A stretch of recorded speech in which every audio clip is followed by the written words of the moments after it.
meu nome é Isabela, estudante da matéria de epidemiologia, e o assunto de agora é hanseníase.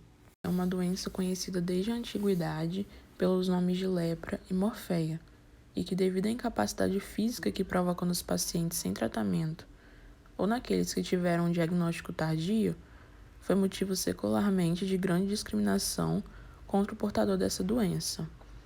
E aqui é uma foto de uma criança com hanseníase na fase inicial da doença e sua evolução lenta e progressiva ao longo dos anos. A hanseníase é transmitida por meio de contato próximo e prolongado de uma pessoa que possui maior probabilidade de adoecer com um doente com hanseníase que não está sendo tratado.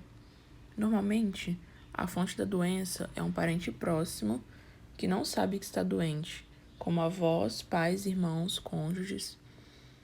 A bactéria é transmitida pelas vias respiratórias e não pelos objetos utilizados pelo paciente.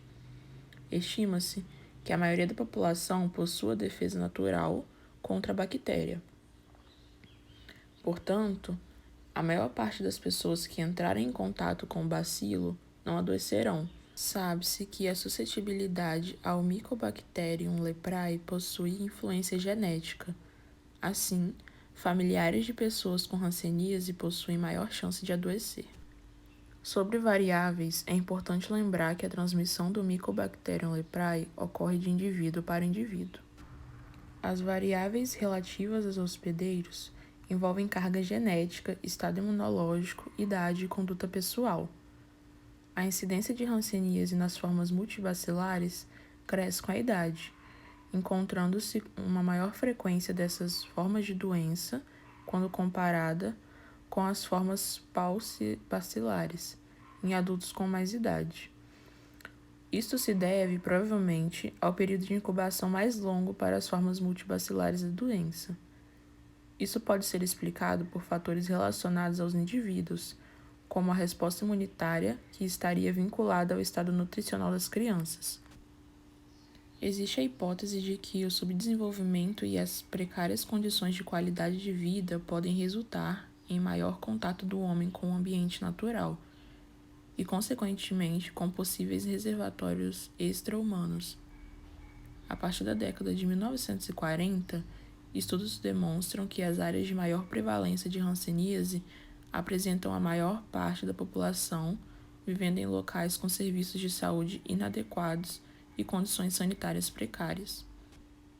Na maior parte do mundo, segundo a Organização Mundial da Saúde, a doença preocupa mais as mulheres quando o assunto é hanseníase, pois elas são mais afetadas pela doença. No Brasil, no entanto, são os homens os mais afetados. Na última década, são 55% dos novos casos detectados.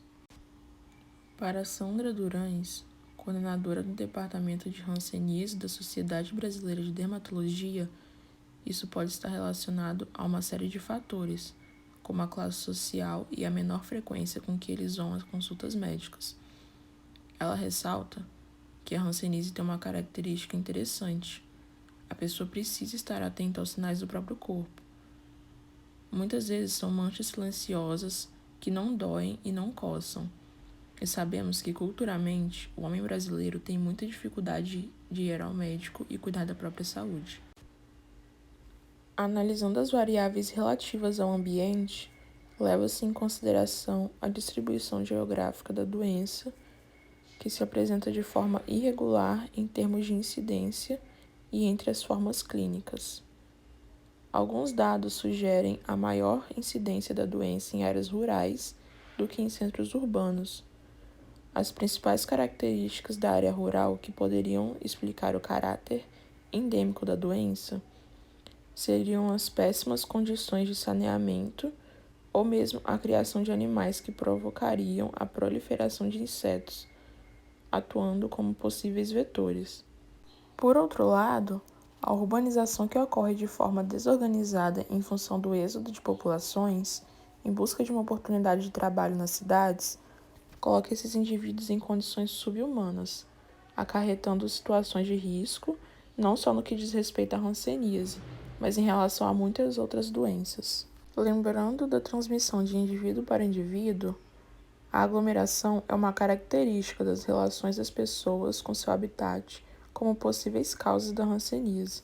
Quanto às variáveis relativas ao tempo, pode-se dizer que nos últimos 9 anos houve uma redução de 37,7% de novos casos no Brasil. A região sudeste do país está na 4ª posição em número de casos novos detectados ao longo da última década, 15% do total, o equivalente a 47.272 casos. Em primeiro lugar, aparece o Nordeste, com 43% dos registros, seguido do Centro-Oeste, com 19,5% dos registros. Na terceira posição está a região Norte, com 19%. Somente 3,5% dos novos pacientes identificados nos últimos 10 anos estão no sul do Brasil. Aproximadamente 2.000 pessoas foram diagnosticadas com incapacitações provocadas pela hanseníase no Espírito Santo entre 2010 e 2019. O número corresponde a 27% do total de casos registrados no estado e sinaliza que grande parte dos pacientes ainda chega ao consultório em estados avançados da doença. Ao todo, foi identificado a ocorrência de 6.814 casos novos da doença no estado na última década. Analisando a detecção anual de casos novos de hanseníase por 100.000 habitantes em Vitória, vê-se que no ano de 2000 houveram 111 casos. No entanto, é notável a diminuição dos números no decorrer dos anos. Em 2005, houveram 89 casos, em 2010, 64 casos e em 2019, 38 casos. Aqui estão as referências caso haja curiosidade de se aprofundar no assunto. E obrigada pela atenção.